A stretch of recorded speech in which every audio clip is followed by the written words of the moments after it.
Bom dia, tudo bom? Estava com saudade já de vocês, né? Quase chegando na reta final, 15º encontro, quem diria, né? Dia desse a gente estava aqui começando, né?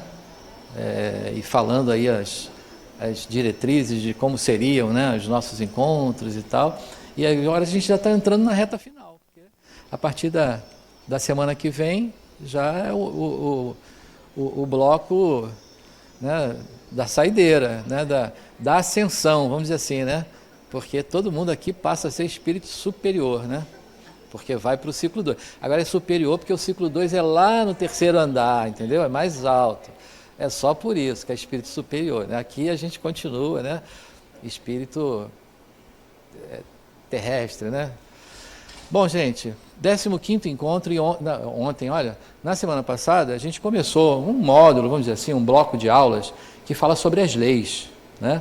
E eu tenho certeza, eu captei que foi uma aula sensacional, né?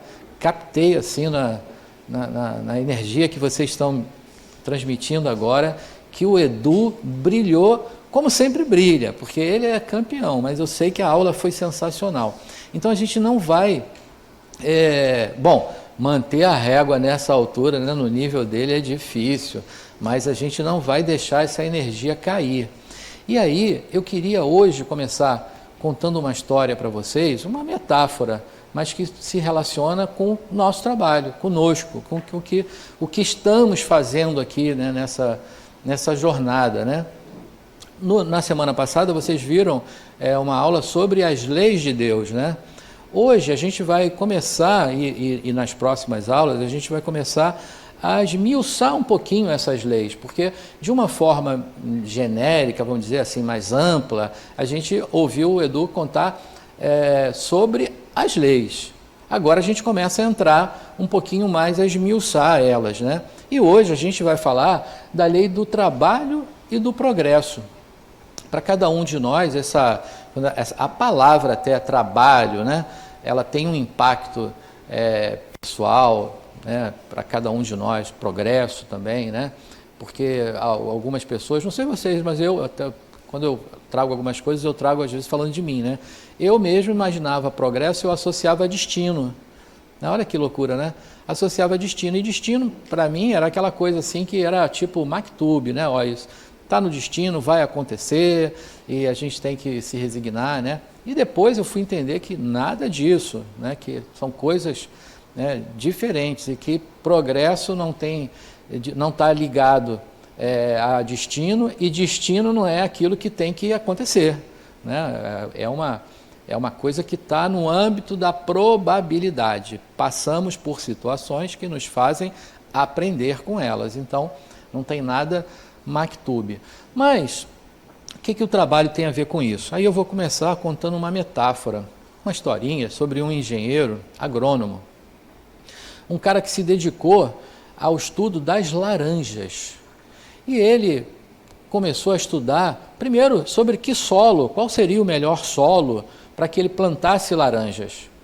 E depois ele começou a estudar várias espécies, né? Porque tem a laranja lima, tem a laranja da terra, tem a laranja que a gente chama de laranja de umbigo, né? Que é boa, docinha, né? Mas, enfim, ele começou a estudar tudo sobre as laranjas.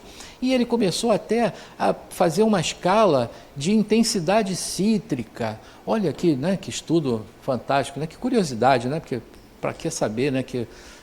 Qual é a intensidade cítrica da laranja e quais são as outras frutas que são próximas das mesmas famílias.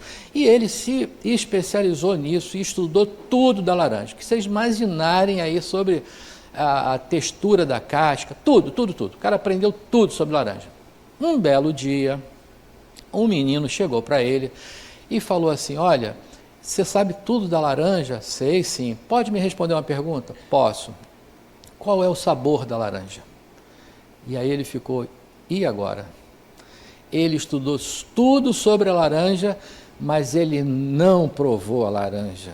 Ele não sabia qual era o sabor da laranja. Então, essa historinha, né, essa metáfora, é para a gente pensar a respeito. A gente está aprendendo um monte de coisas, a gente está começando a ver, né, o que eu gostaria, mas saber o que eu ainda posso. Porque tem uma diferença, né, entre o que eu gostaria de ser ou de estar e aquilo que eu realmente ainda consigo fazer, né, ou ser. Mas o convite é para que a gente não fique apenas na teoria, é para que a gente não fique apenas ouvindo coisas. Quando vocês ouviram na semana passada sobre o que são as leis de Deus, o que pareceu para vocês? Uma curiosidade agora, uma pergunta. Aliás, deixa eu contar então o que parece ser para mim. As leis de Deus para mim, sabe, me soa assim como a correnteza de um rio. Imagina aquela correnteza do rio, que quando você pula na água, se você for na direção da correnteza, é fácil, né? Vai te levando, você caminha mais fácil, vai rápido. Agora, se você quiser nadar contra a correnteza, pode, né? Também pode beber água, você se afoga só um pouquinho, né? Será que é assim a vida da gente, né? Será que toda vez que a gente está indo fora da correnteza, será que a gente, nos trechinhos aí, bebe água, né?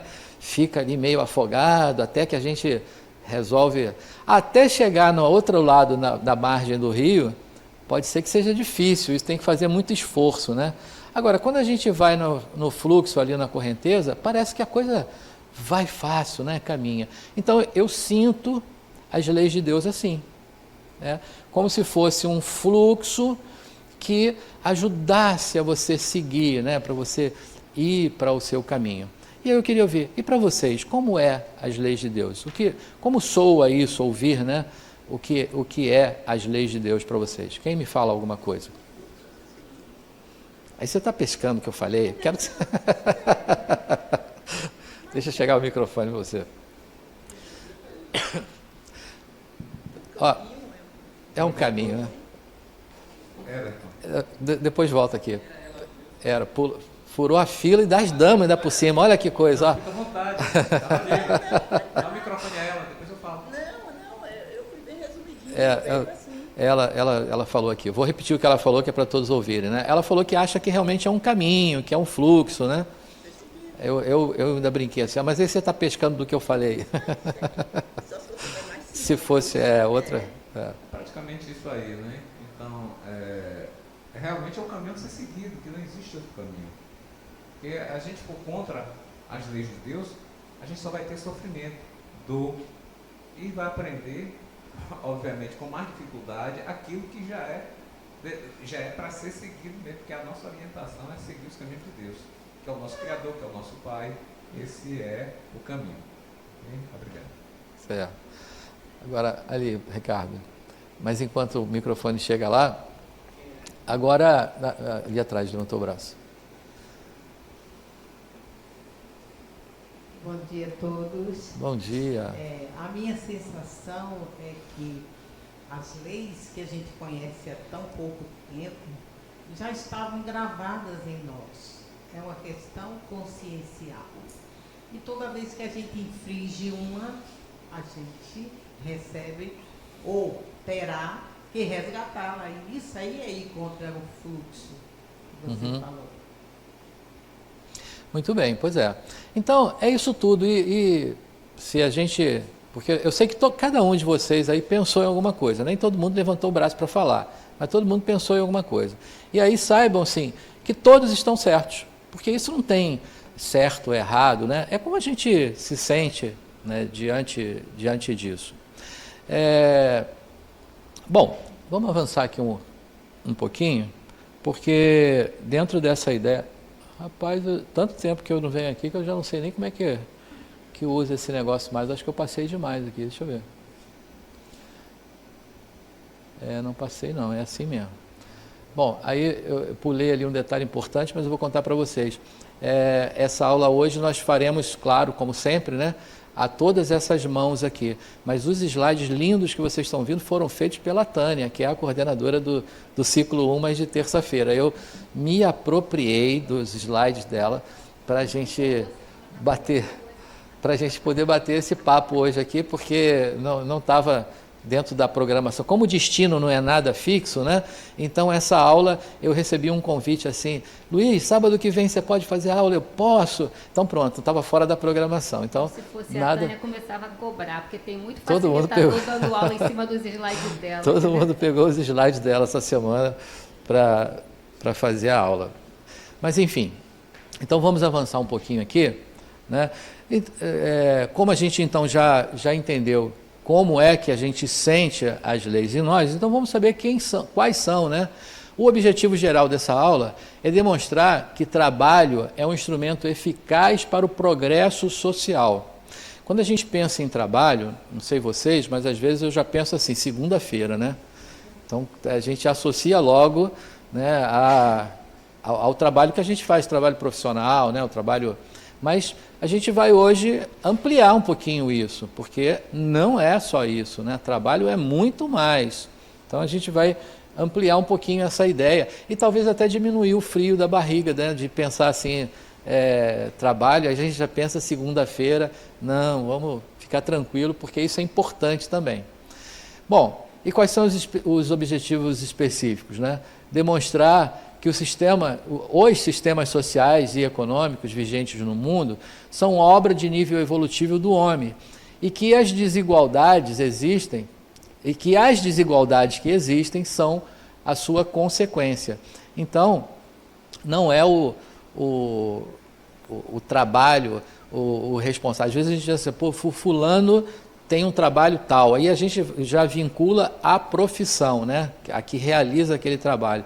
Aí a gente bota uma profissão tal, a pessoa ganha muito por isso. A profissão Y, a pessoa ganha menos por aquilo. Então aquela profissão é mais honrosa do que a outra, né?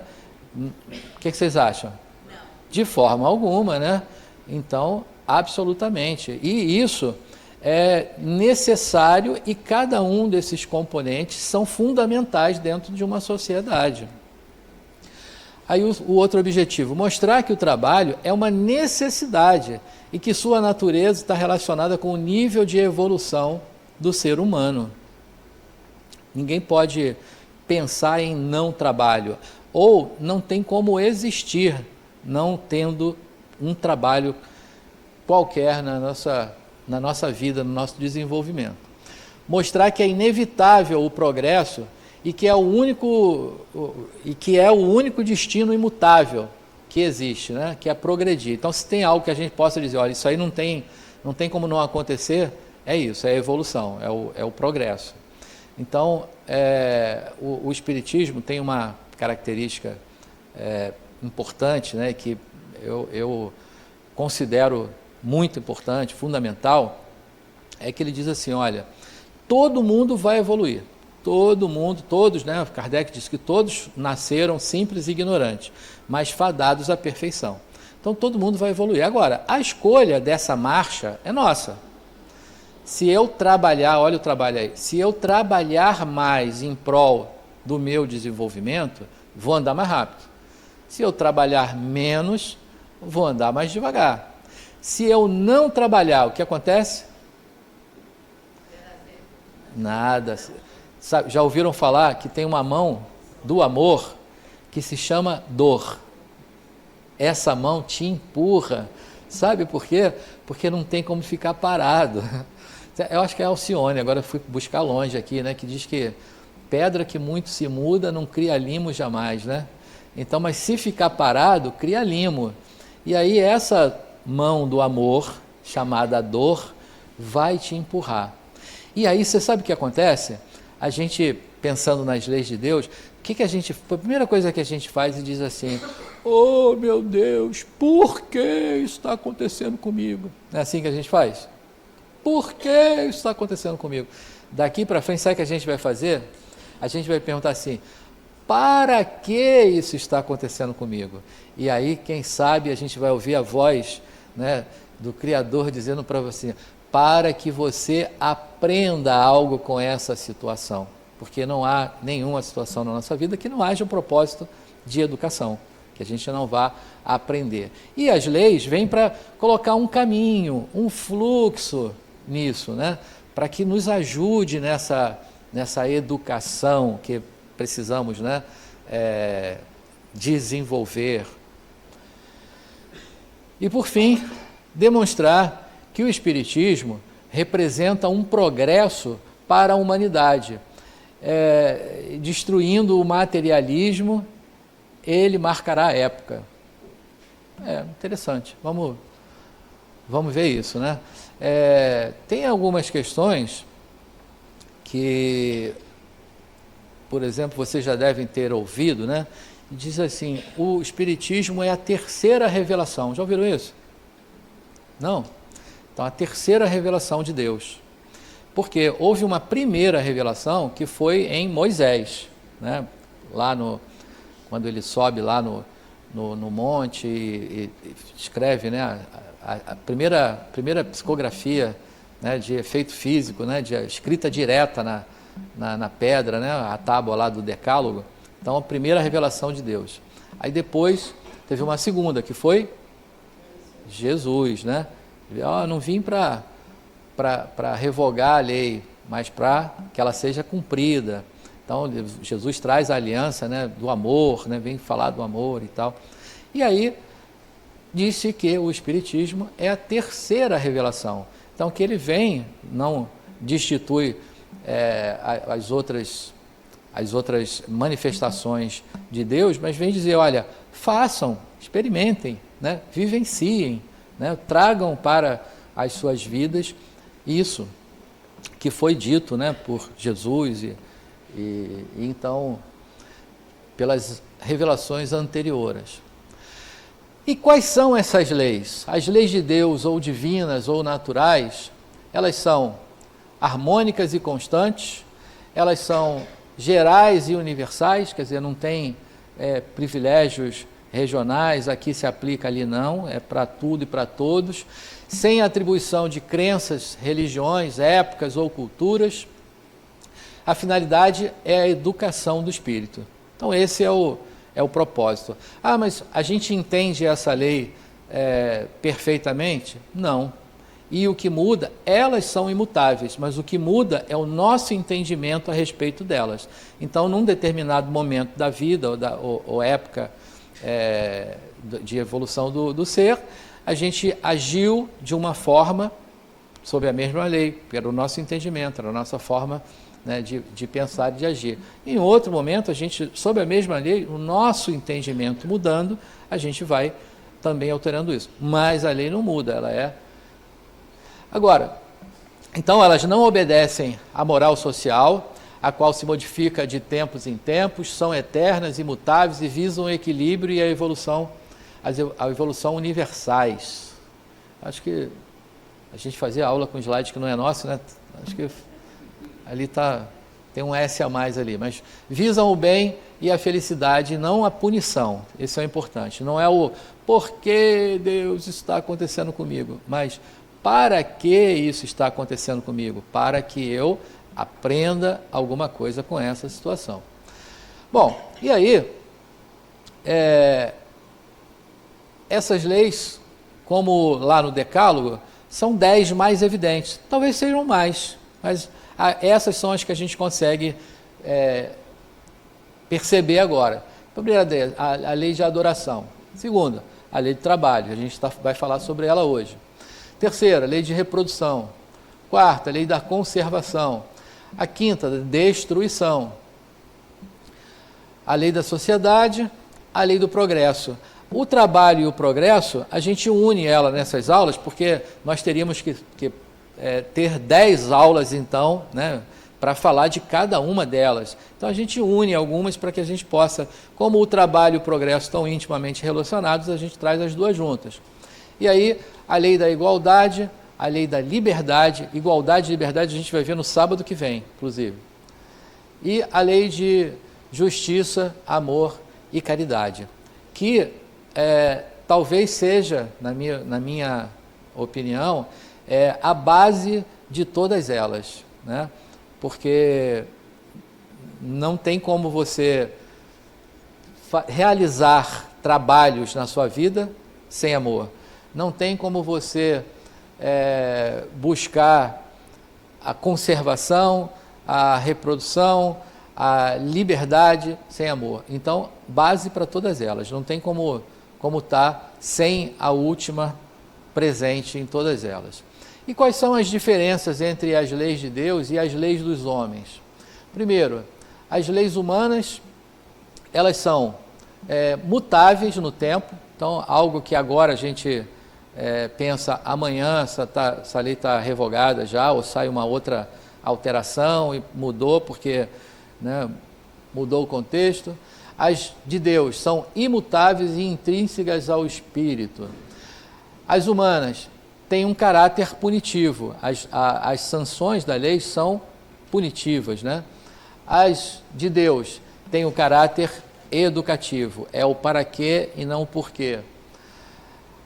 As humanas têm uma ação corretiva, as de Deus têm uma ação preventiva.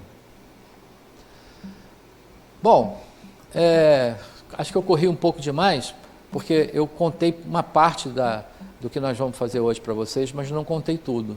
Porque quando eu trouxe essa metáfora da laranja, né, a gente entendeu que tem que fazer o quê? Com tudo isso que estou trazendo um monte de teoria, mas a gente tem que fazer o quê com essa teoria? Experimentar, né? Então hoje a gente vai experimentar isso. Eu vou trazer só mais 2 conceitos aqui, e daqui para frente quem vai fazer a aula vai ser vocês. Olha que coisa boa. Hoje eu que vou ficar perguntando para vocês sobre o trabalho e o progresso. Mas, não é só uma curiosidade, mas até também como uma curiosidade, a palavra trabalho, ela é oriunda de um instrumento chamado tripalium. Já tinham ouvido falar sobre isso? Na mitologia grega, olha que coisa curiosa, os deuses, né, que compunham lá o Olimpo, e até os pré-olímpicos, não trabalhavam. E aí, quando alguém cometia alguma híbris, algum excesso, né, quando excedia nas suas ações, eles eram postos a trabalhar. Então, olha como é que vinha o trabalho. Olha como é que vinha o trabalho. Então, todo mundo ouviu falar, né, da guerra de Troia, né, da cidade de Troia. As muralhas de Troia, que eram muralhas consideradas, né, intransponíveis, eram muito seguras, né, para manter a cidade, foram construídas por Poseidon, né, olha, o irmão de Zeus, e como um castigo, porque ele pisou na bola. Zeus falou: olha, você vai lá construir, lá, vai trabalhar, né? E aí foi Poseidon e Apolo, foram os dois para trabalharem lá, para construir as muralhas. Mas, então a palavra trabalho tem sua origem no vocábulo latino tripalho, é a denominação de um instrumento de tortura romano, né, formado por 3 tripaus, aí palio. Desse modo, originalmente, trabalhar significa ser torturado no tripalho, né? Como eu falei para vocês, uma curiosidade apenas, porque a gente entende que isso não é e não precisa ser assim, né? Porque acho que quem traz a herança dessa informação aí são aqueles que pensam assim: puxa, segunda-feira, né? Aí já faz aquela carinha assim. Aí quando fala sexta-feira, sextou, opa, que maravilha, né? A gente vai mudar um pouco essa ideia aí. Então, o que é o trabalho? Culturalmente, nos primeiros tempos do cristianismo, o trabalho era visto como uma tarefa penosa e humilhante, como punição para o pecado. Talvez aí já seja uma herança, né? Uma herança desse pensamento grego, né? Dessa coisa mitológica. Popularmente, por muito tempo, o significado de trabalho foi associado a um fardo e sacrifício, né?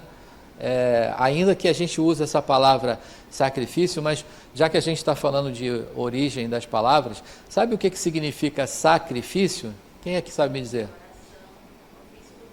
Sacrum, ofício, né? Ofício sagrado. Então, tornar sacrificial qualquer trabalho é torná-lo sagrado. Então a gente está começando a mudar já aquela ideia de castigo. Na física, grandeza escalar que determina a quantidade de energia utilizada na realização de uma atividade. Então tem até fórmula ali, ó, T igual a F vezes D, movimento. Nossa, nem me perguntem, ainda bem que ninguém vai perguntar aqui, me perguntem que fórmula é essa, porque nem me perguntem, porque já haja cálculo, né? Para que fazer um negócio desse? A brincadeira estava tão boa, né? Pois é, a brincadeira estava tão boa. Aí, ó, dicionário, a atividade profissional regular, remunerada e assalariada, conjunto de atividades produtivas ou criativas que o homem exerce para atingir determinado fim. Eu gosto mais dessa segunda, né?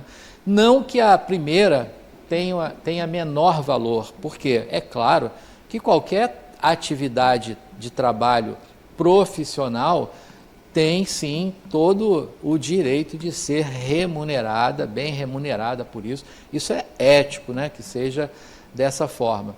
Mas a gente não pode pensar só nisso, a gente tem que pensar que toda e qualquer atividade que leve a uma produção, ela é um trabalho útil, né, e importante, como foi visto lá nos primeiros slides, necessário para todos nós nesse momento, né? Deixa o Ricardo chegar aqui. O Ricardo está querendo fazer o treino dele matinal. Viu?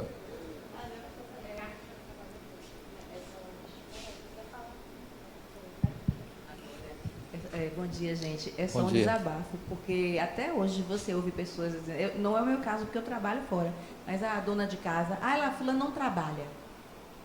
Trabalha mais, isso né? é uma injustiça que sempre fizeram com as mulheres, né? Conosco. Mulher não trabalha. Eu ouço isso muito. Ainda que, olha só, a surra que eu vou ganhar agora, né, que eu vou inventar. O trabalho vem sendo ajudado pela tecnologia, né? Então, a tecnologia hoje está colaborando com muita coisa, né? Eu chego no meu trabalho profissional lá na empresa, eu tenho um computador que faz um monte de coisas para mim, né? E que ajuda a facilitar. Hoje o trabalho doméstico, que é talvez o mais exaustivo de todos, porque não acaba, né? Você começa a fazer uma coisa de manhã, chega de noite, você está fazendo as mesmas coisas lá, com aquilo ele não acaba. A tecnologia vem ajudar a gente também, né? Então agora a gente tem um robozinho que varre a casa lá para você. Tem uma outra máquina que você vai usando lá o talher, os pratos, você vai e coloca lá vai colocando lá os pratos e depois bota a máquina para lavar a louça. Então, quer dizer, a tecnologia vem ajudando muito, mas ainda assim parece que é um negócio, um Ouroboros, né? Que não tem...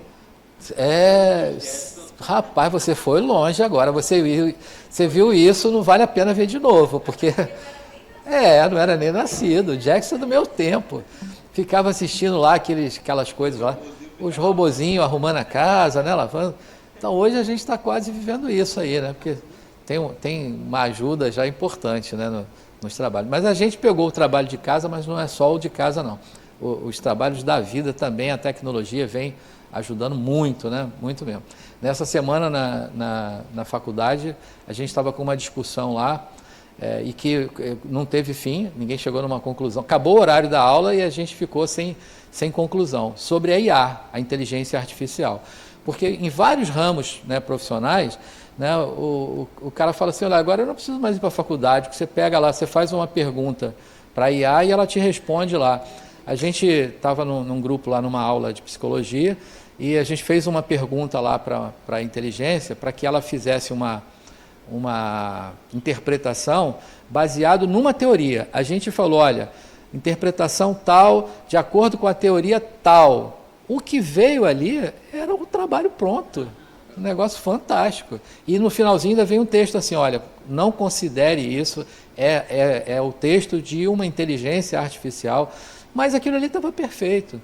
Então, olha o quanto a gente vai poder, né, num futuro, já está meio realidade, mas num futuro bem próximo, economizar, direcionar o nosso trabalho para as coisas que sejam mais diretas, mais produtivas, que nos proporcionem mais avanço. Porque aquele trabalho braçal, assim, a gente já está tendo muita coisa para nos auxiliar, né? Bom, então é sobre isso. Agora, nesse momento, a gente vai fazer uma baguncinha aqui na sala. Eu queria que a gente se organizasse aqui em 5 grupos, do jeito que vocês quiserem. Façam aí, pode ter um grupo aqui, um aqui 2, aí um aqui 3 e 2 lá no pessoal do umbral lá atrás. Podem virar as cadeiras, gente, fazer um círculo. Vocês sabem disso, né? Tá sendo novidade para vocês não, né? Sabe que o fundão é umbral, né?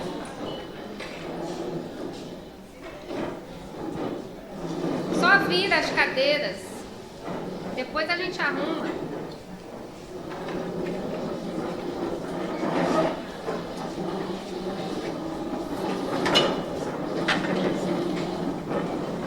Pode fazer barulho. Não tem problema não.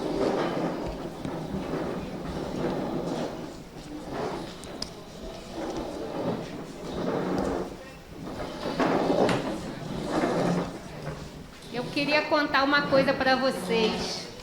Estão escutando? Lembra que no sábado retrasado eu pedi a vocês para ajudar a desarrumar o auditório? No retrasado, que era a mediúnica, né? Aí no passado, no sábado passado, eu pedi para vocês também fazerem isso, não foi? Eu vou pedir de novo hoje, olha só. Porque a gente vai brincar de gincana aqui, né? Então a gente vai ter que tirar as cadeiras daqui também. Mas isso é só no final. Falta um, né? Espera aí. 1, 2, 3, 4, 5. Tem 6 grupos, tem que juntar um aí. Divide o do fundo, metade vem pra cá e metade vai pra lá, ó, que esse grupinho tá... Então vem vocês. Divide, vem Júlia e Ohana pra cá, e seu Jailton e Dona pra lá, ó. Pronto. Aqui é assim, livre espontânea pressão.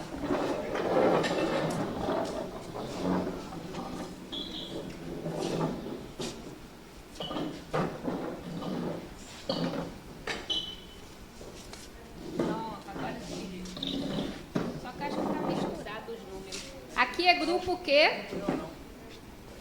Cada um está numerado. Vai estar numerado. Cada um grupo recebeu uma folhinha que está com o número do seu grupo. Então, olha, o grupo 1, quem está com a folha do grupo 1, vai elaborar, vocês vão ter 20 minutos para vocês conversarem entre si. Esse aqui é o grupo 4, né? Mas vale a mesma coisa. Tem caneta aí ou precisa de caneta para eu buscar? Todo mundo tem caneta aí no grupo? Tem? Pronto. Tem? Pronto. Então, olha, cada grupo vai olhar quais são as suas perguntas e vão elaborar o que vocês pensam a respeito do que está escrito aí. O exemplo ali, ó, o grupo 1 vai falar sobre o que entende por trabalho, né? A gente já deu aí umas dicas, né? Uma pesca, né? Que trabalho não é só aquele, né? Que a gente pensa assim, segunda-feira, aí depois sextou, né? Sextou, não é só esse, é muito mais amplo isso, mas então o grupo 1 vai falar primeiro sobre o que entende sobre o trabalho, depois, será que podemos entender o trabalho apenas pelo ponto de vista material? E explique. Então esse é o grupo 1. O grupo 2, sabemos que o trabalho é uma lei natural, na sua opinião, porque o trabalho é imposto pelo homem, aí vai colocar a sua opinião aí a respeito disso, a opinião que foi discutida, né, que foi elaborada pelo grupo, e assim sucessivamente, o grupo 3, o grupo 4 e o grupo 5. Ok? Entendido aí, pessoal? Entendido? Cri, cri, cri. Pronto. Então, olha, 20 minutos para a gente fazer isso, ok? Você quer falar daí? Tá bom. Ricardo, microfone lá para o grupo 1, por favor. O grupo 1 falou sobre o que entende sobre o trabalho e será que podemos entender o trabalho apenas do ponto de vista material, e explique por quê. Então, o que o grupo 1 pensou aí para trazer para a gente? Fala aí, grupo 1. Bom dia. Em relação à primeira pergunta, que é o que a gente entende do trabalho, a gente refletiu um pouquinho aqui e a gente chegou à seguinte conclusão. Tá falando. Tá dando para ouvir? Tá. O trabalho é um movimento que impulsiona o progresso, sendo ele criativo, intelectual, dignificando e desenvolvendo o crescimento do espírito. Em relação à segunda pergunta, né, será que podemos entender o trabalho apenas do ponto de vista material? Não entendemos dessa forma, principalmente por se tratar de um movimento infindável, auxiliando na evolução do ser, tanto na questão profissional quanto no espiritual. Então, a gente basicamente sintetizou nessas duas respostas aqui, o nosso pensamento. Muito bem. Algum outro grupo tem alguma coisa a acrescentar, falar, não concordar? Tem alguma coisa a falar? Algum outro grupo? Não? Não? Então vamos ver aqui o que... Grupo 1. Então foram essas duas perguntas. A pergunta 674 do Livro dos Espíritos diz assim: a necessidade do trabalho é uma lei da natureza? E a resposta é: o trabalho é uma lei da natureza e por isso mesmo é uma necessidade. A sociedade obriga o homem a trabalhar, mas porque aumenta as suas necessidades e seus prazeres. Livro do Espírito. Tem a ver com o que vocês colocaram aí, não? Tem? Concordam então com Kardec ali? Discordam?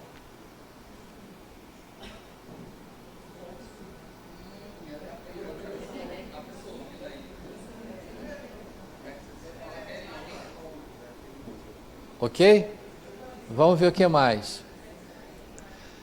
Então, a lei do trabalho. Aí a pergunta 675 agora. Diz assim, ó: deve-se entender por trabalho unicamente as ocupações materiais? Foram a segunda etapa que vocês responderam aí, né? A resposta é não. O espírito trabalha assim como o corpo. Toda ocupação útil é trabalho. Então, ele diz, vai um pouquinho além e diz os tipos de trabalho. Primeiro, o tipo de trabalho material, é aquele que visa produzir recursos materiais para sanar as necessidades do cotidiano.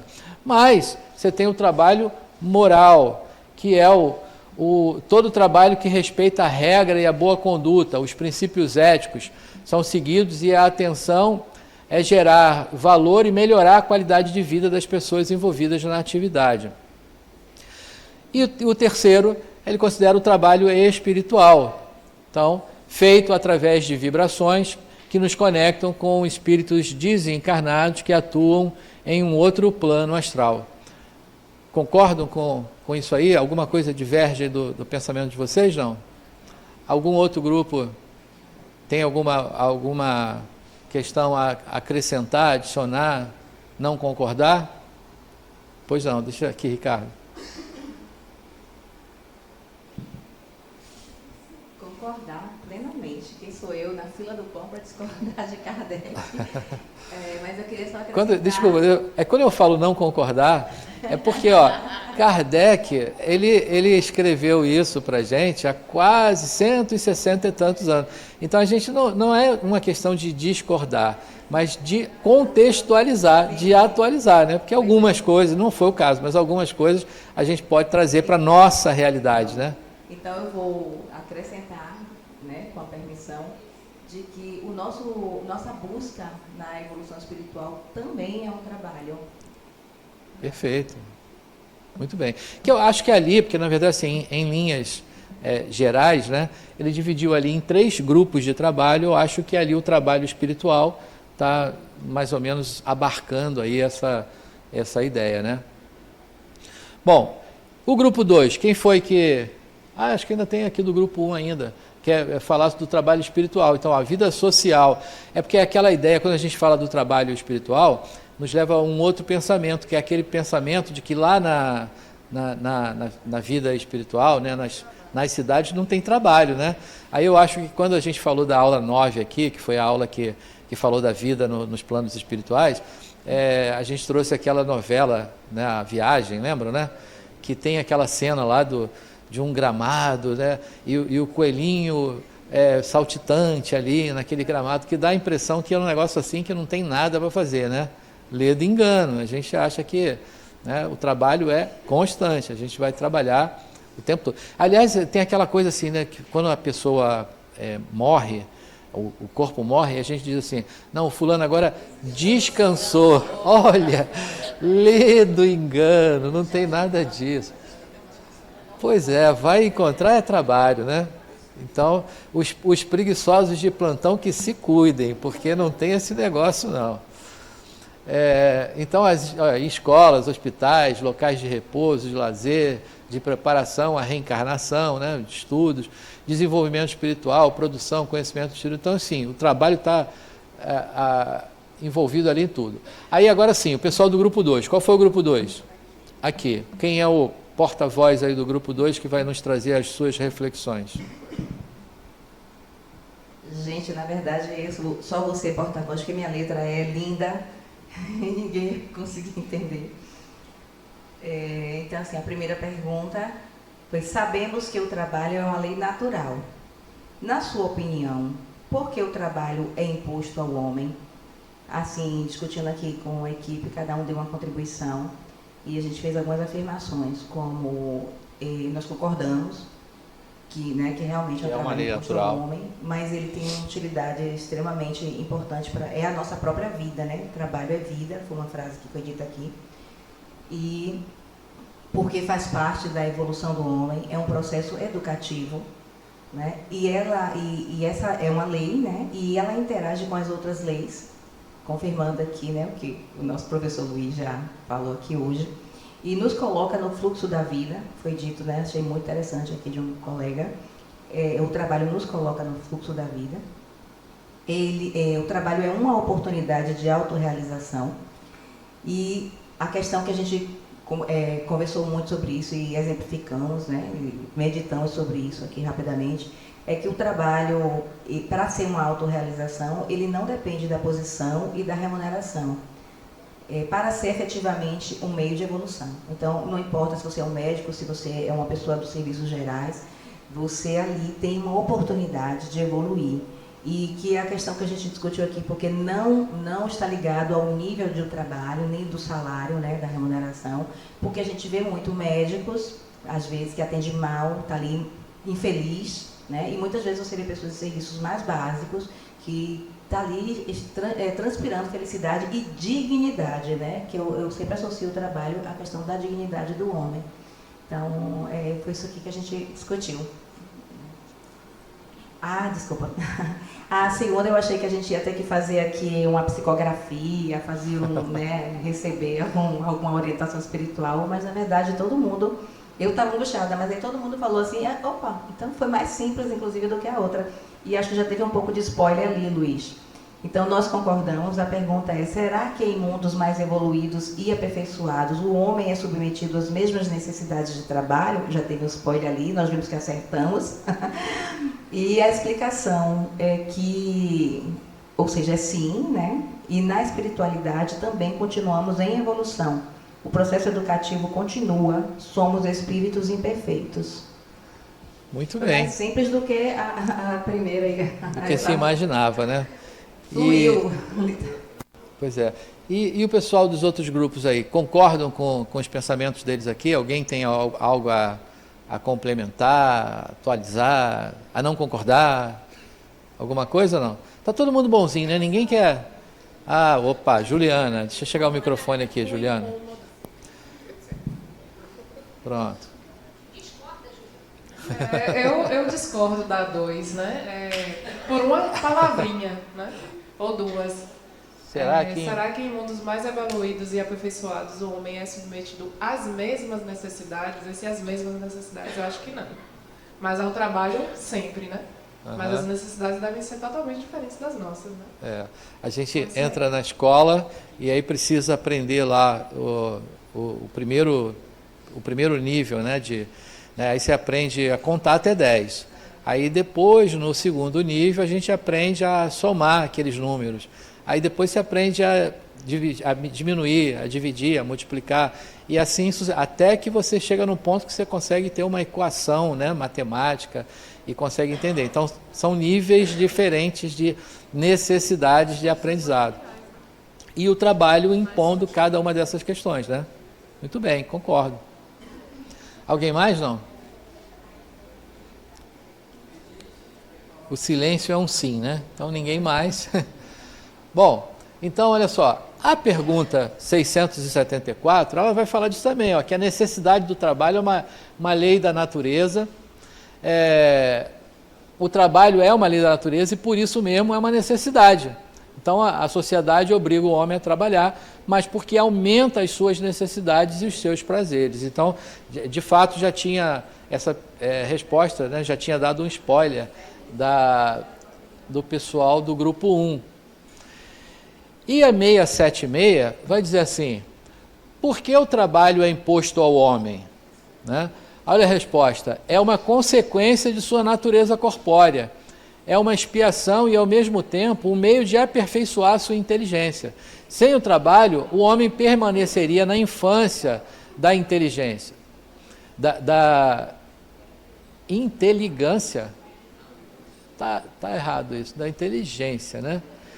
Por isso, ele deve o seu sustento e sua segurança ao seu bem-estar, ao seu trabalho e à sua atividade.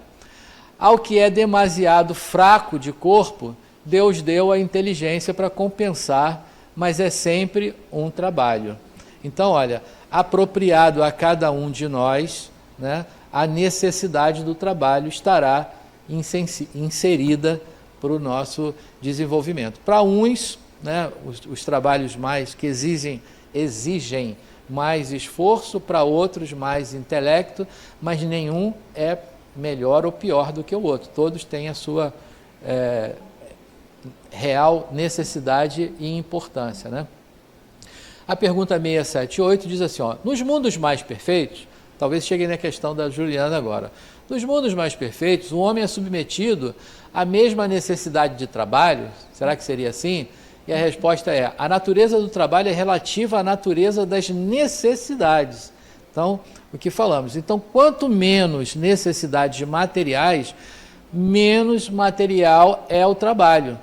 Mas não julgueis, por isso, que o homem permanece inativo e inútil. A ociosidade seria um suplício, ao invés de ser um benefício. Então, o trabalho estará contido nos níveis de acordo com o desenvolvimento, né? Alguém não concorda aí com Kardec? O grupo concorda? Está tudo ok? Certinho? Algum complemento? Não? Bom, então o grupo 3. Quem ficou com o grupo 3? Quem é o porta-voz aí do grupo? Sou eu. Bom dia, pessoal. Bom dia. Então, na verdade, o nosso aqui foi mais uma reflexão, né, ao invés de uma pergunta em si. Reflita e discuta do ponto de vista espiritual e evolutivo o porquê das desigualdades sociais. A gente partiu aqui do princípio de duas análises, né, tanto a análise do indivíduo quanto a da sociedade como um todo. Tá? Em relação à análise do indivíduo, né, a gente fala sobre a necessidade para o desenvolvimento, né, pois nós escolhemos, dentro do nosso processo evolutivo, a reencarnação para uma evolução espiritual. Né, quando isso é cabível, né? A gente sabe que também existe o cenário da reencarnação compulsória, quando a gente precisa nascer em determinado cenário social ali, né, para que a gente possa aprender, seja com a necessidade, né, a escassez ou até com a abundância também. Né? A gente, tanto você está no lado de quem ainda tem riqueza, quanto no lado de quem não tem a condição financeira ali. Tá? Então isso tem a sua responsabilidade evolutiva com base no que você vai vivenciar naquela encarnação. Né? E com base na sociedade, a gente também percebeu que a desigualdade ela é produzida, né, através da concentração de renda, que fica na mão de uma minoria, né, na sociedade, e isso acaba sendo também uma consequência do momento, que eu diria que a gente ainda está vivendo na nossa sociedade mundana, vamos dizer assim, né, no momento em que a gente está nesse mundo. Né, enquanto o homem ele ainda é muito ligado, materialista, muito apegado ao ter, né, isso faz com que quem ainda tem o poder, quem tem a possibilidade de concentrar renda, vai se manter assim, né, vai tomar decisões que vão se favorecer e, infelizmente, influenciar a vida de uma maioria que está sendo prejudicada, até que a gente chegue no nível em que o plano que a gente vive hoje material, né, chegue a um nível de evolução societária em que as pessoas entendam que o ter não é tão importante quanto o ser, e passe-se assim a valorizar mais as pessoas do que os bens, e isso faça com que a gente consiga viver uma vida mais equilibrada, vamos dizer assim, né? Então, fazendo até alguns exemplos, como se a gente fosse trazer a questão da escravidão, né, os direitos das mulheres também, tudo que a sociedade está evoluindo, é como se a desigualdade social, um dia a gente vai olhar para trás e falar, meu Deus, houve uma época em que as pessoas não tinham o que comer, enquanto outros andavam de jatinho para fazer uma coisa banal, né? Então, acho que é mais ou menos uma consequência disso aí. Muito bem. O que mais? Essa foi a primeira, né? Só temos um, na verdade. Foi só. É isso mesmo. Foi Foi só. Tem razão, foi a primeira. O Hanna, deixa o Ricardo chegar aqui. Rapaz, esse grupo aqui está sofrendo com as perguntas. Eu e Juliana, a gente está inquieta, porque a desigualdade nessa perspectiva não seria meramente materialismo, e nos outros planos em que esse materialismo já não existe, como funcionaria essa desigualdade? Isso é uma pergunta? É. Rapaz. Então eu vou apimentar mais o negócio. Então, vamos considerar o seguinte. Existem algumas utopias, né, que a gente chama de utopias espíritas, né, que quando ele fala... Aliás, eu vou dar... Quem vai fazer a aula de sociedade? Eu? Então posso dar spoiler. Então posso dar spoiler. Na aula de sociedade, a gente vai falar que existem algumas utopias sociais. E o Espiritismo vai trazer que uma dessas utopias é que um dia a equalização, né, dos direitos e deveres e das profissões em relação aos trabalhos que elas produzem sejam todos iguais. Então, por exemplo, não que hajam nesse momento diferença entre as duas profissões que eu vou falar, mas a sociedade as vê em níveis diferentes. Então, por exemplo, o médico, ele tem lá um status social muito elevado, né? Tem uma remuneração por essa posição também relativa a isso, e um trabalhador aqui não é Conlurb, como é o nome? Da higienização, né? O Gari, né, tem socialmente uma colocação inferior, né? Mas dentro dessa utopia, esse trabalho é tão importante quanto o outro da saúde. Porque imagina que se a gente não tivesse esse serviço hoje, se isso não acontecesse, que caos que ia se tornar, né? Então, ele é tão importante quanto qualquer outro. Mas dentro da sociedade, esse trabalho é menos remunerado, né? Ele tem um status diferenciado. Algumas pessoas até se envergonham de dizer que trabalham dessa forma. Bom, dentro dessa ideia utópica do Espiritismo, isso deixa de acontecer, porque passa a ser tudo igual. Bom, aí a gente cai numa outra questão. Imagine, e agora eu estou só provocando a reflexão, se a gente pegar agora e equilibrar todo mundo, a humanidade, agora eu não vou falar só da nossa sociedade não, a humanidade, né, equilibrasse, dividisse as rendas, né, todo mundo tivesse a mesma quantidade de dinheiro igualzinho, não tem ninguém morando na Etiópia, lá em subcondições de existência, está todo mundo equalizado, igualzinho. Quanto tempo vocês acham que isso ia durar? O que vocês acham? No contexto da sociedade atual, muito pouco, mas considerando que somos espíritos que vamos atingir a perfeição a vida inteira. Pois vai durar muito pouco. Sabe por quê? Daqui a pouco, quem tem muito vai voltar a ter muito, e quem tem pouco vai voltar a ter pouco. Sabe por quê? Porque aí, o trabalho que a gente precisa fazer é de desenvolver habilidades. Alguém, não sei se foi, ele falou assim, olha, que o ter, um dia a gente vai descobrir que o ter é menos importante que o ser. Desculpem por não concordar, mas é preciso que hoje a gente aprenda a ter e a não ter, que a gente aprenda a ser e a não ser. Então, o espírito precisa passar por todas essas dimensões de aprendizado. Quando isso acontecer, essa equalização de rendas talvez persista, porque todos terão a habilidade desse desenvolvimento. Mas hoje, eu tenho um compadre, né, eu trago sempre essa história aqui, eu sei que vocês não vão entender o exemplo que eu vou dar agora, porque é um negócio muito difícil de entender, que é situação financeira. Eu sei que, sabe, é um negócio assim, ninguém sabe o que é não ter o dinheiro de pagar ali o boleto no final do mês. Tem quantos professores aqui? É muito difícil, eu sei, para vocês entenderem, mas eu vou trazer esse exemplo, né? Tem um compadre que ele diz assim, olha, eu passo 2 etapas na vida, que são cíclicas. É a do tô rico e a do tô pobre. Tô rico ou tô pobre. Como é que é isso?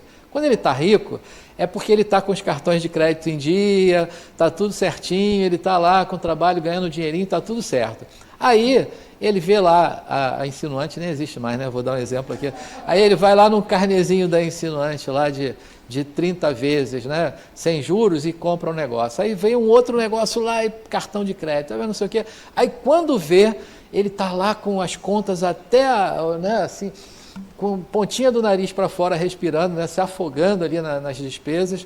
Aí ele fala, agora eu estou pobre, né? Aí a fase do tô pobre. Aí trabalha, aí consegue, vai pagando, faz acordo aqui, acordo ali, aí conseguiu. Ufa, cheguei, né? Resolveu a situação. Aí o que acontece?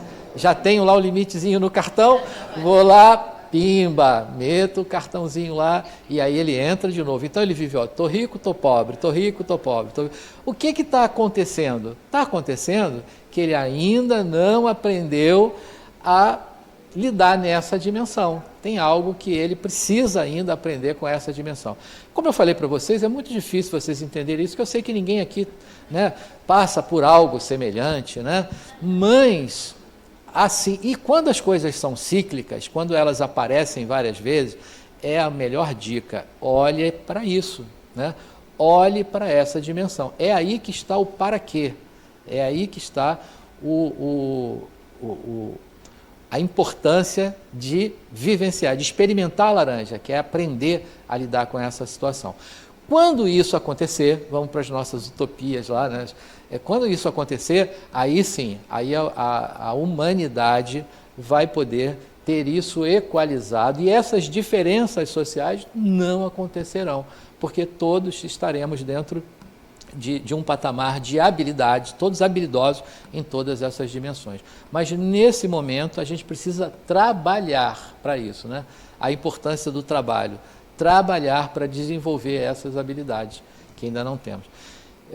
Quase que eu levo o nosso tempo todo, desculpa, pode falar.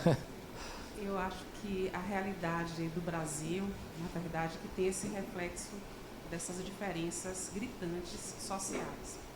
No ano passado eu fiquei 30 dias, fiquei um mês na Suíça, em Genebra. E lá na Suíça, o limpador da rua, ele tem um salário quase parecido com o do médico. Uhum. E a escola que o filho do médico estuda é a mesma que o limpador da rua. E as pessoas se respeitam, não existe diferenças sociais, porque todo mundo tem acesso à educação, todo mundo tem acesso à saúde.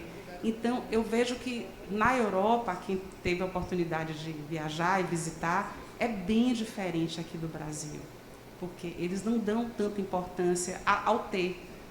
O europeu tem 2 casacos, o europeu tem 2 sapatos, um que ele vai trabalhar e um que ele sai. Então, eles dão importância a outras coisas. Eu acho que o Brasil ainda está muito aquém de chegar nesse patamar, onde as pessoas se respeitam, onde os salários são parecidos. Então, na escola, que o limpador da rua, o filho do médico também vai estar nessa mesma escola. Então, não tem essa discrepância social. O Brasil é que existe por conta, acho que, da escravidão, né, do nosso passado histórico de exploração, a gente estava falando sobre isso. Então, hoje a gente tem uma realidade desastrosa, onde existem diferenças gritantes sociais. Perfeito, muito bom esse exemplo que você trouxe, porque aí, olha só, a gente falando do trabalho, olha as necessidades diferentes, né? Então, por exemplo, olha, aqui a gente observa isso nas igrejas, a gente observa isso em muitos centros espíritas, a gente observa isso em algumas comunidades que fazem um trabalho de caridade. Tem gente que se reúne, eu conheço um grupo que se reúne para fazer uma sopa para levar para as pessoas que estão desabrigadas, né, ou que estão moradores de rua, né? Então, olha, esse trabalho, primeiro, para nós, ele serve... todo trabalho leva à aquisição de uma habilidade. Segundo uma terminologia atual, e na minha opinião é a melhor nesse momento, né? Até que alguém pense em algo melhor do que isso, evolução significa aquisição de habilidades. Então, quanto mais habilidades você tem, mais evoluído você é. O que esse trabalho que aqui a gente precisa fazer, estou falando aqui no Brasil, esse trabalho de caridade te leva a ser bom. Porque quanto mais você pratica a caridade, a habilidade que você vai desenvolver é a habilidade da bondade. E ser bom significa ter empatia, entender o outro, respeitar o outro. Isso o tempo todo, em qualquer lugar, qualquer momento. Então, é necessário isso lá naquela sociedade? Não, porque todo mundo, essa questão o alimento que você leva para o morador de rua, lá não tem. Então, um centro espírita lá, por exemplo, não precisa fazer caridade, né? Mas ele vai precisar trabalhar em outro aspecto. Eu ia fazer uma brincadeira aqui, eu ia dizer, olha, mas duvido que esse europeu não tenha chulé, né? Porque alguma coisa ele tem, né, que precisa ainda ser trabalhado, né? Eu não sei se esses números valem, mas até um tempo atrás, o maior índice de suicídios, de insatisfação, era lá. Então, quer dizer, a gente aqui tem outras necessidades, mas a gente tem um nível de felicidade, de amor à vida diferente do que tem lá. Então, em qualquer nível, a gente vai ter um tipo de trabalho apropriado para aquilo. Agora, essa diferença tem que deixar de existir, né? Da gente estar tão equalizado, harmonicamente dividido o material, né? Os bens materiais, tem bastante lá, tem pouco aqui. Ainda que o daqui também não é pouco, não, é porque está mal dividido. Tem pouca gente com muito, né? E muita gente com pouco. É isso que está acontecendo aqui, né? Mas um dia, dentro dessas utopias, a gente vai conseguir equalizar isso, que esse pensamento daquela sociedade e a distribuição de rendas daquela sociedade seja igual aqui. Mas que os nossos níveis, os nossos índices de felicidade, de amor à vida, também estejam presentes na vida desses outros. Então, enfim, grupo 3 deu pano para manga, né? A gente rendeu um bocado aí. Algo mais, gente, sobre esse grupo, para a gente passar para o próximo? Não? Então vamos lá. Grupo 4. Ainda tinha uma frase aqui, ó. As desigualdades sociais existem e são resultados do estágio primário da evolução em que ainda encontra a humanidade. É o que Adenauer fala para a gente, né? Na verdade, agora ratificou o que a gente acabou de falar. Bom, grupo 4. Quem é o grupo 4 aí? Aqui? Então pronto, quem é o porta-voz aí do grupo 4? Vou passar esse aqui das desigualdades. Bom, gente, vamos lá. Essa pergunta gerou muitas discordâncias, muitas confusões. Mas vamos lá. Extremamente produtivo quando isso acontece, né? A gente sintetizou aqui algumas reflexões, né? Analise e discuta sobre o progresso social a partir dos progressos intelectual e moral. Não temos como evoluir enquanto sociedade, enquanto coletivo, se não tivermos a evolução intelectual e moral. A moralidade do coletivo atende à sua individualidade, foi uma provocação que surgiu, né, a partir das nossas discussões, né? E como indivíduo temos a nossa própria moralidade, mas precisamos nos submeter às leis para conviver em paz, né? O progresso social depende do equilíbrio e evolução intelectual e moral, mas nem sempre eles andam juntos. E a gente vê isso em diferentes sociedades, né? Em países em que a gente tem um alto progresso intelectual, que reverbera no social, mas que em termos de moralidade a gente observa que tem um retrocesso, né? Em diferentes âmbitos. Enquanto indivíduo, sou responsável pelas minhas atitudes e comportamentos que reverberam no campo social e espiritual. Somos uma célula com capacidade, poder e habilidade de transformar. Mas isso não nos retira. Eu acho que nós discutimos a respeito dessa nossa participação no social e da moralidade que nós carregamos, cada um, mas que está sempre submetida à questão das leis sociais. Então, a gente precisa se adequar ao social. Eu acho que quanto mais a gente individualmente, né, evolui e busca o nosso progresso pessoal, isso vai se refletir, de certa forma, no social. Está articulado, está atrelado, né? Uhum. Alguém quer pontuar mais alguma coisa que eu não falei, que foi discutido? Tranquilo? Essa pergunta gerou muita treta aqui nesse grupo. Mas é assim, as construções são assim, né? Em brainstorm, né? Nessas revoluções aí. Algum outro grupo concorda, não concorda, quer ampliar, não quer concordar?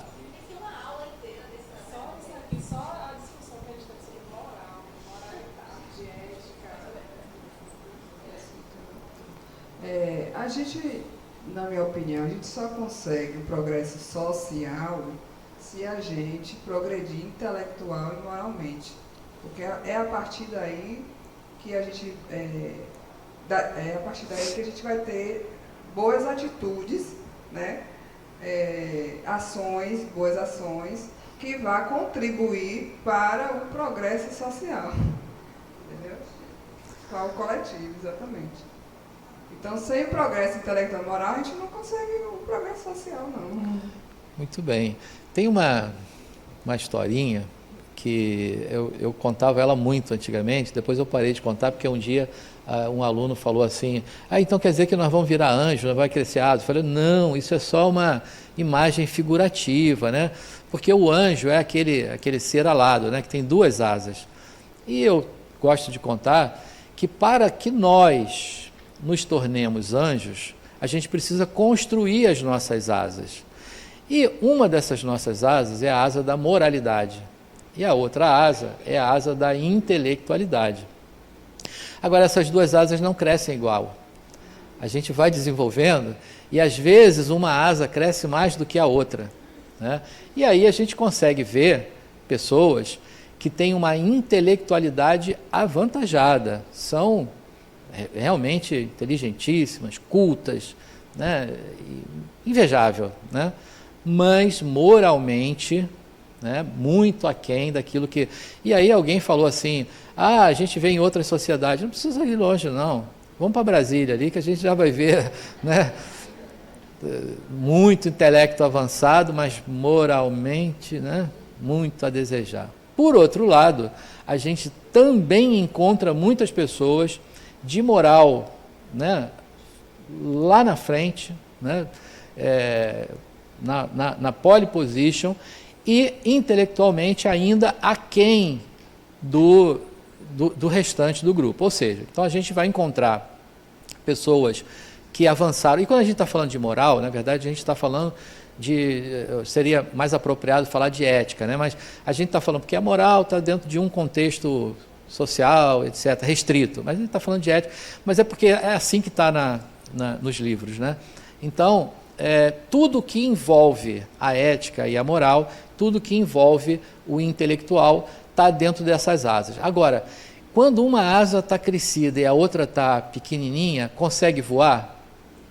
Não dá, né? Vai dar de lado, assim, né? Então, para que a gente possa alçar voos, é preciso que as 2 asas estejam desenvolvidas. Então, esse também é o nosso trabalho.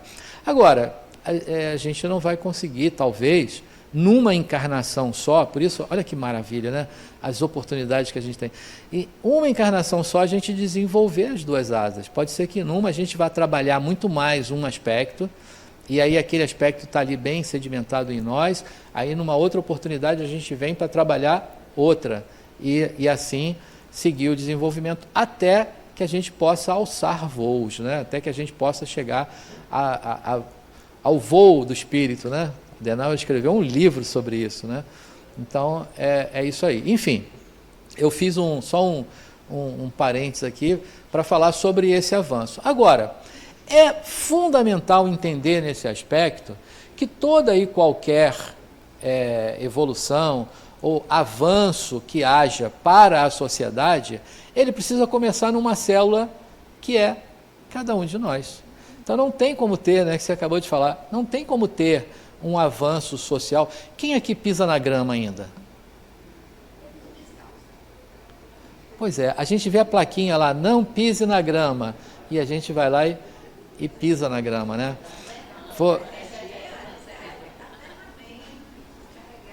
Pois é. Vou contar um segredo para vocês. Teve uma aula que é a próxima, inclusive, dessa vez acho que não vai ser eu não, mas tem uma aula de ecologia, né, que a gente vai tratar aqui sobre esses aspectos, porque o espírito imortal precisa tratar desses assuntos. Então vai ter uma aula que a gente vai falar de ecologia, que eu acho que é a próxima. Aí eu ia fazer essa aula no dia seguinte, e eu estava passeando com ela de carro e eu estava mascando chiclete. E aí chegou um momento lá que eu falei, olha, eu não aguento mais, esse chiclete já está duro aqui na minha boca, eu vou abrir o vidro aqui que eu vou cuspir o chiclete. Quando eu falei isso, na mesma hora ela falou, se você fizer isso, amanhã eu vou contar para todos os seus alunos que você cuspiu o chiclete na janela. Você sabe que o aroma do chiclete vai atrair o pássaro, que vai comer isso aqui, que vai grudar no estômago, ele vai morrer. Veio tanta coisa, eu, calma, não vou jogar mais o chiclete fora, acabou. Já pronto, já aprendi, chega. E não joguei, mas também não trouxe o chiclete para corar aqui embaixo da cadeira, porque a gente aqui ninguém, tem aluno que cola chiclete embaixo da cadeira. Queria contar para vocês. Aqui ninguém faz isso, né? Mas eu vou contar. Um monte de espírito evoluído aqui dentro do salão, mas tem chiclete embaixo da cadeira. Queria contar isso para vocês, viu? Então, enfim, o que eu quero dizer com isso? Que se a gente não parar para pensar que nós somos essa célula que modifica, se eu não modifico isso em mim, como é que isso será modificado na sociedade? Não há como que isso ocorra, né? Se eu vejo a placa lá, não pise na grama, e eu piso, se eu sei que tem todo um trabalho público de limpeza, de manutenção, mas se eu jogo o lixo pela janela do carro, se eu cuspo o chiclete ali, eu estou contribuindo ao contrário, né? Então, e depois, quem faz isso, né, é aquele também que vai reclamar, porque o governo não faz isso, não faz aquilo, não limpa, não cuida, né? Mas eu estou contribuindo pelo contrário. Não tem a placa, então está tudo bem, né? Já que não tem a placa. Pois não. Na verdade, até um comentário, é um adendo aí, na verdade. Com relação até à questão da moral que você falou, e diretamente ligado no progresso social, né? Tem um tema que eu acho que vale a pena a gente tocar no assunto também, que é a questão das guerras, né? As guerras, elas acontecem, acho que são um dos principais, a gente até chegou a discutir aqui um pouquinho o que tem acontecido agora lá com a questão do Hamas, né, em Israel e tudo, mas a importância que, por incrível que pareça, as guerras também têm em relação à sociedade para o próprio desenvolvimento do progresso social, né? E aí, na verdade, é uma pergunta, uma reflexão assim, eu não sei bem como colocar isso, mas o quão imoral são as guerras, querendo ou não, a gente para pensar, né, a banalização da vida, tantos inocentes que morrem de uma forma tão... do nada você está ali vivendo e a sua vida acaba sem você nem esperar isso, né? Mas, ainda assim, o quão importante a guerra é para a evolução da sociedade, né? Porque quanto a gente teve de legado, por exemplo, com as duas grandes guerras que aconteceram, né? Quanto se evoluiu a nível de tecnologia, quanto se evolui a nível de equipamento, de maquinário, e que depois acaba sendo aproveitado para a sociedade, né? Então, a sociedade ela precisa, quer ou não, desse tipo de investimento que acontece na guerra, para que ela possa propriamente evoluir, né? Porque o que se coloca hoje a nível de dinheiro nisso, né? O próprio Lula falou num discurso dele que mais de 2 trilhões são gastos, né, por ano com guerras. Isso daria para acabar com a fome no mundo, se simplesmente todo mundo escolhesse parar de fazer guerra e resolver o problema da fome. Né? Mas eu imagino que isso acarretaria em outros aspectos que deixariam de evoluir por conta da guerra, como a própria questão tecnológica. Né? Pois é, eu queria só 2h30 para a gente falar sobre isso, mas a gente só tem mais 15 minutos de aula, então não vai dar. Mas eu também gostaria que o desenvolvimento viesse de outra forma, mas o que a gente de fato herda, né, de tecnologia e de um monte de... A saúde ganha, porque eu trabalho com equipamento médico, e o que a gente... aliás, um dos maiores núcleos de desenvolvimento está em Israel, de desenvolvimento de equipamentos, né? Você tem a Alemanha, que tem produtos que são duradouros, fortes, perfeitos na construção, mas a idealização, Israel é o maior núcleo disso. Então, e por que eles têm que fazer isso? Porque o tempo todo eles têm que estar curando alguém, porque eles vivem nessa constância de guerras e de conflitos, etc. Então, o desenvolvimento lá é muito mais necessário do que em outros lugares. A gente herda isso. Mas, enfim, não vamos entrar por isso aí, senão 2h30 que a gente falaria sobre isso. Então, fechamos aí, podemos ir para o próximo passo do grupo 4. Pergunta 779. Ele diz assim, olha, o homem se desenvolve por si mesmo, naturalmente, mas nem todos progridem ao mesmo tempo e da mesma maneira. Então, os mais avançados ajudam no progresso dos outros pelo contato social. Então, mais ou menos o que a gente falou, né? Nem todo mundo está na mesma velocidade nessa marcha. Alguns desenvolvem um pouco mais, outros mais lentamente, mas o fato é que todos vão se desenvolver, e essa relação, né, esse convívio, né, que começa na família, que se estende para o seu condomínio, que vai para o seu bairro, que vai para a sua sociedade, que vai para o mundo. Nessa relação, nessa troca, é que uns vão auxiliando os outros e assim se desenvolvendo. Até que essa ideia utópica, né, dessa unanimidade de pensamento social, isso aconteça. Na pergunta 780 diz assim, o progresso moral acompanha sempre o progresso intelectual, a gente também já falou, né? É a sua consequência, mas nem sempre segue de imediato. Na 780 há um desdobramento da pergunta anterior. Como o progresso intelectual pode conduzir o progresso moral, fazendo compreender o bem e o mal? Então, o homem pode escolher o desenvolvimento do livre-arbítrio, segue o desenvolvimento da inteligência e aumenta a responsabilidade dos seus atos, né? Somos responsáveis por tudo aquilo que fazemos. Bom, para andar um pouquinho mais rápido aqui, grupo 5, quem é o grupo 5 agora? Porta-voz do grupo 5, por favor. Oi, bom dia. Bom dia. Após a reunião e as experiências de todos aqui, principalmente da dona Maria Luísa, que é uma experiência enorme, e da Edith também, chegamos à conclusão, para responder a pergunta número 1, qual a sua relação com o trabalho?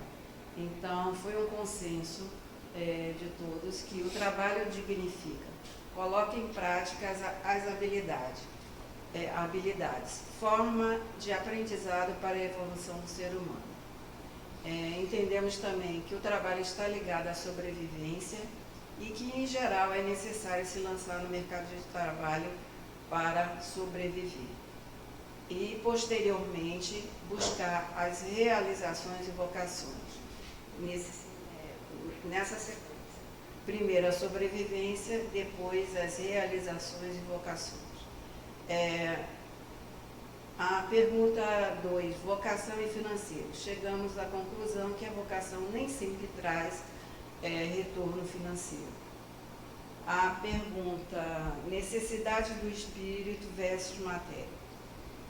Entendemos que as necessidades do espírito e matéria são complementares. Tanto o espírito quanto a matéria necessitam trabalhar para a evolução. Trabalho e estudo são necessários para a evolução e progresso do espírito e da matéria. Foi essa a conclusão. Muito bem. E alguém do grupo ou de outros grupos querem expandir essa ideia? Concordam ou não concordam? Tem alguma pontuação a fazer? Falem agora ou calem-se para... Não se calem não, continue falando.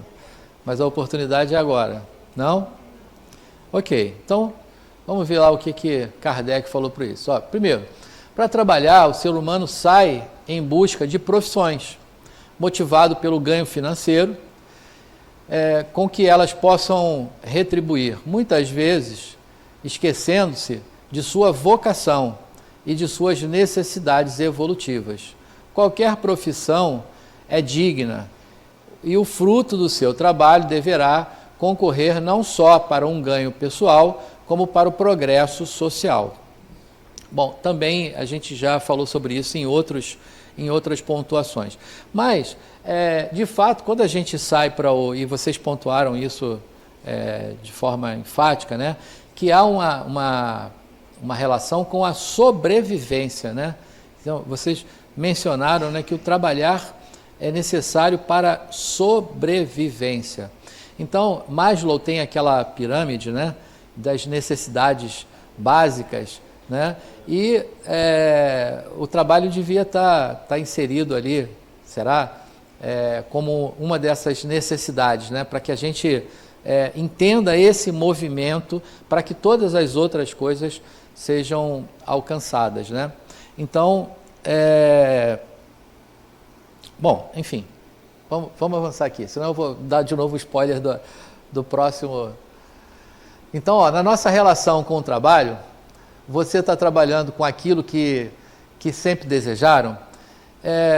Quantos de nós, buscando essa sobrevivência, né? E aí o pai, vou me colocar agora na posição, diz assim, olha, vai estudar engenharia, meu filho, que isso é que... E aí a pessoa não tem a menor habilidade para aquilo, não tem a menor aptidão, mas ele vai seguir aquilo como uma carreira visando a sobrevivência financeira, né? E às vezes o cara tem a habilidade toda ali para uma outra coisa, e a gente não está, e está empurrando, né?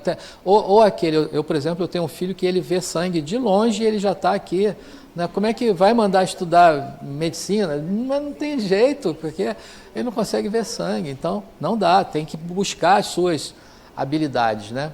Então você acha que sua vocação está à frente do retorno financeiro? Será que a gente pensa assim, eu vou escolher algo, né? A não ser meu sobrinho afilhado, né? Que ele escolheu filosofia. Aí a família toda, né, pensou assim, olha, mas peraí, mas você vai trabalhar com o quê? Se você é filósofo, você vai fazer o quê e tal? Mas ele escolheu aquilo e ele realmente filosofa na vida. Então, vai ser professor. Bacana, legal, né? Formador de todas as outras profissões, né? Mas ele escolheu filosofia. A família toda pensou assim, isso, mas você vai ganhar o quê com isso? Vai trabalhar onde? Vai fazer o quê? Como é que você vai ficar a vida toda, né? Então, somos assim ainda, né? Aí, como podemos casar a necessidade do espírito e da matéria? Nossa, essa aí então agora daria mais 2h30, né, de reflexão, porque é aquele ponto que a gente não pode deixar de olhar. Primeiro, aonde estamos de verdade. Porque, olha, a Uli está dizendo para vocês que um dos principais propósitos é que cada um de nós se perceba espírito imortal. Vocês já ouviram isso, né? Então esse talvez seja o propósito maior da Uli. A Uli não tem a ideia de transformar ninguém em espírita. Sejam bem-vindos todas as religiões, todas, sejam bem-vindas.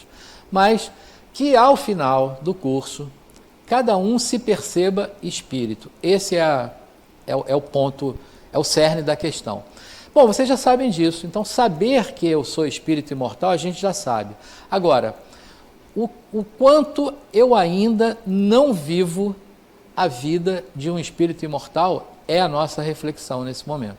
Então, o que eu gostaria de ser, mas o que eu de fato ainda sou, tem uma distância enorme.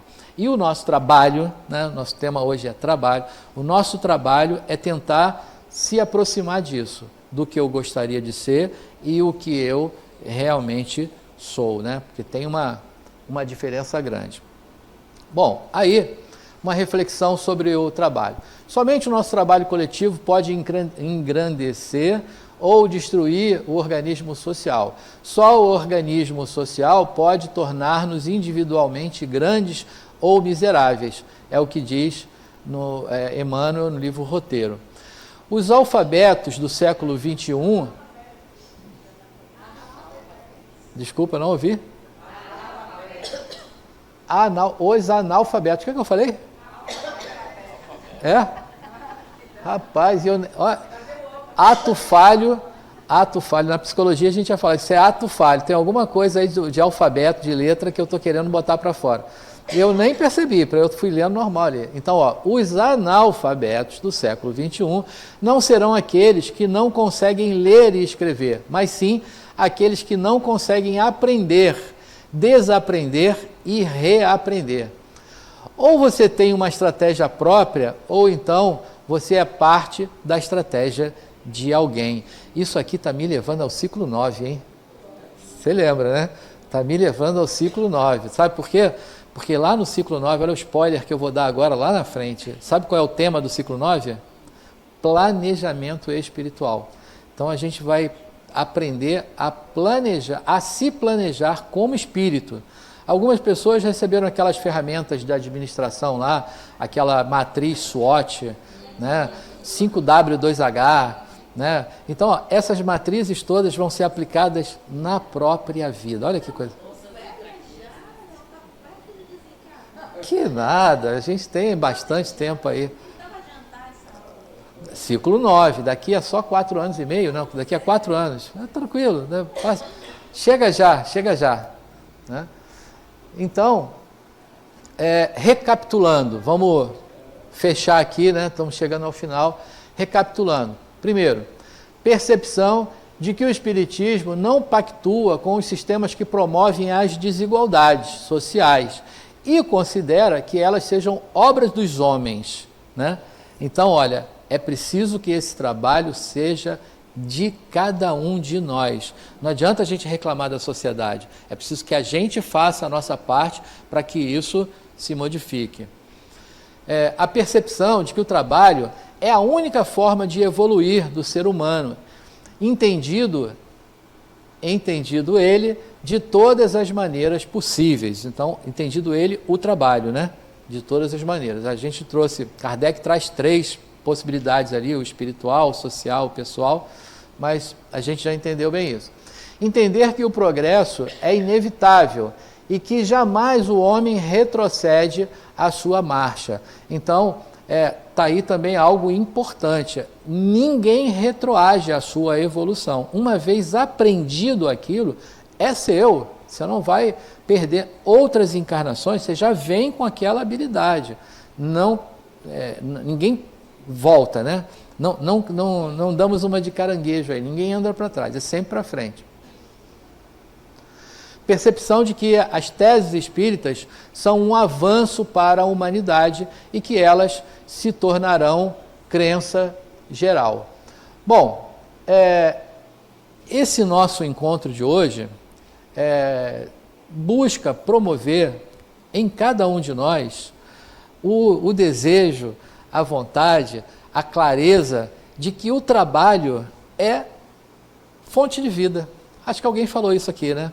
Que o trabalho é fundamental para o nosso desenvolvimento e que não adianta a gente olhar para o outro ou olhar para fora. É preciso que a gente olhe para dentro, para que a gente olhe para nós. E em que dimensão é necessário que eu implemente ou que eu aplique esse esforço chamado trabalho na melhora e na busca. Bom, quando eu comecei a aula, eu comecei com uma metáfora, que foi a da laranja, né? Foi aquela do engenheiro agrônomo que estudou tudo sobre a laranja, mas ele não tinha provado a laranja. Então hoje a gente provou a laranja, cada grupinho aí, né, desenvolveu os seus próprios pensamentos e reflexões a respeito do trabalho, né, para que a gente não só olhe isso fora, né, porque é muito fácil a gente falar, ó, tem que ser feito isso, né? Por que a gente não fala, então, olha, tem que ser feito isso, né? E isso começa em mim para que isso se multiplique na sociedade. Então, está aí, é bem pequena, né, as referências de estudo dessa aula de hoje, mas muito obrigado mais uma vez. Que exemplo de trabalho, né? Ali as abelhinhas. Então, muito obrigado por hoje mais uma vez, uma boa semana a todos.